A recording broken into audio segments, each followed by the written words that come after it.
এখন আমি আপনাদেরকে বিশেষ করে অ্যাকিউট ওয়াটারি ডায়রিয়া সেটার চিকিৎসা সম্পর্কে একটু বলবো।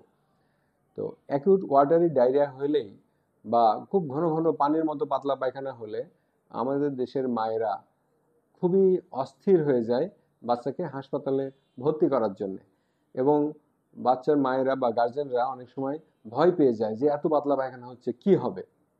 তো আসলে অ্যাকিউট ওয়াটারি ডায়রিয়াতে ভয় পাওয়ার কোনো বিষয় নাই। আর অ্যাকিউট ওয়াটারি ডায়রিয়াতে হাসপাতালে সাধারণত ভর্তিও করা লাগে না। তো অ্যাকিউট ওয়াটারি ডায়রিয়ার চিকিৎসা কি হবে তাহলে? আসলে খুবই সহজ। এখানে আমি বলি যে যোগ বিয়োগের হিসাব, যে যতখানি পাতলা পায়খানা হবে, মানে যে পরিমাণ পানি শরীর থেকে বের হয়ে যাবে, সেই পরিমাণ স্যালাইন বাচ্চাকে দিতে হবে, মানে যোগ দিতে হবে। মানে যে পরিমাণ বিয়োগ হয়ে যাচ্ছে সেই পরিমাণ আমি যদি যোগ দিয়ে দিই তাহলে বাচ্চার কোনো পানি শূন্যতা বা ডিহাইড্রেশন হবে না এবং বাচ্চা সুস্থ থাকবে। সে পায়খানা অনেক সময় 10-15 বার থেকে শুরু করে অনেক সময় 50-60 বারও হতে পারে। পায়খানা করতে করতে অনেক সময় মলদ্বারের আশেপাশের চামড়া ছুঁলে লাল হয়ে যায়। এতেও কোনো ভয়ের কারণ নাই। দেখা যাবে বাচ্চা যে হাসছে, খেলছে, বেড়াচ্ছে, কিন্তু বাচ্চা ঘন ঘন পায়খানা করতেছে, এতে ভয়ের কোনো কারণ নাই। ইভেন আমাদের মনে রাখতে হবে যে এই পাতলা পায়খানাটা সাধারণত 5 থেকে 7 দিন পর্যন্ত থাকে এবং এই পায়খানাটা আস্তে আস্তে নিজের থেকেই ঠিক হয়ে যায়। আমাদের কাজ শুধু বাচ্চাটাকে সুস্থ এবং সবল রাখা। তার মানে হচ্ছে যে পরিমাণ শরীর থেকে পানি লবণ বের হয়ে যাচ্ছে সে পরিমাণ পানি ও লবণ পূরণ করে দেওয়া। তো একমাত্র এবং প্রথম চিকিৎসাই হচ্ছে বাচ্চাকে যে পরিমাণ পায়খানা হচ্ছে সে পরিমাণ স্যালাইন খাওয়ানো। এর পাশাপাশি আমরা জিঙ্ক দিই, ভিটামিন এ ক্যাপসুল দিই, অন্যান্য কোনো সিমটম থাকলে সেই অনুযায়ী চিকিৎসা করি। তাহলে কখন বাচ্চাকে হাসপাতালে ভর্তি করতে হবে? অবশ্যই বাচ্চাকে ডাক্তারের শরণাপন্ন হতে হবে। ডাক্তার যদি বলে হাসপাতালে ভর্তি করতে হবে তাহলে ভর্তি করতে হবে। তাছাড়াও আমরা নিজেরাও কিছু সিমটম দেখে আমরা ভর্তি হওয়া লাগবে কিনা সে ব্যাপারে সিদ্ধান্ত নিতে পারি। তার মধ্যে একটা হচ্ছে যে বাচ্চার ডিহাইড্রেশন যদি সিভিয়ার হয়ে যায় সেক্ষেত্রে হাসপাতালে ভর্তি করতে হবে। আমরা কিভাবে সিভিয়ার ডিহাইড্রেশন বুঝবো?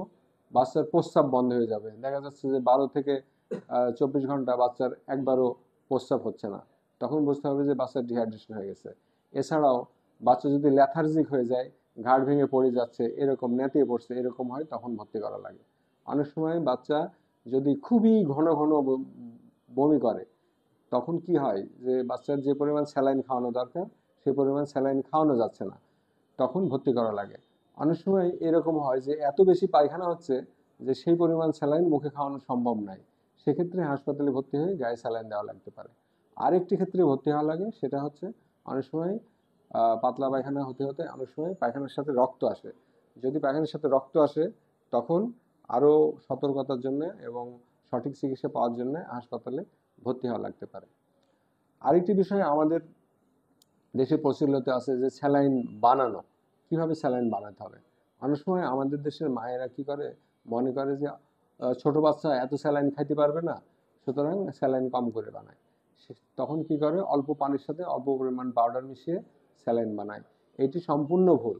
এবং এখানে স্যালাইনের ভিতরে যে লবণের এবং পানির যে কনসেন্ট্রেশনের যে অনুপাত থাকে সেটা তারতম্য হলে বাচ্চার শরীরে লবণ পানির যে ঘনত্বের যে অনুপাত সেটা বিশৃঙ্খলা হয়। দেখা যাচ্ছে যে বাচ্চার শরীরে লবণের পরিমাণ বেশি হয়ে যেতে পারে, লবণের পরিমাণ কম হয়ে যেতে পারে, এবং এই রকম সমস্যা হলে বাচ্চা অসুস্থ হয়ে যায়, বাচ্চার কিডনি নষ্ট হয়ে যায় এবং এমনকি বাচ্চার মৃত্যুও হতে পারে। তো সুতরাং স্যালাইন বানানোতে কোনো সময় ভুল করা যাবে না। আর একটা বিষয় যে স্যালাইন কত ঘন্টা রাখা যাবে? স্যালাইন একবার বানালে 12 ঘন্টা পর্যন্ত রাখা যায়।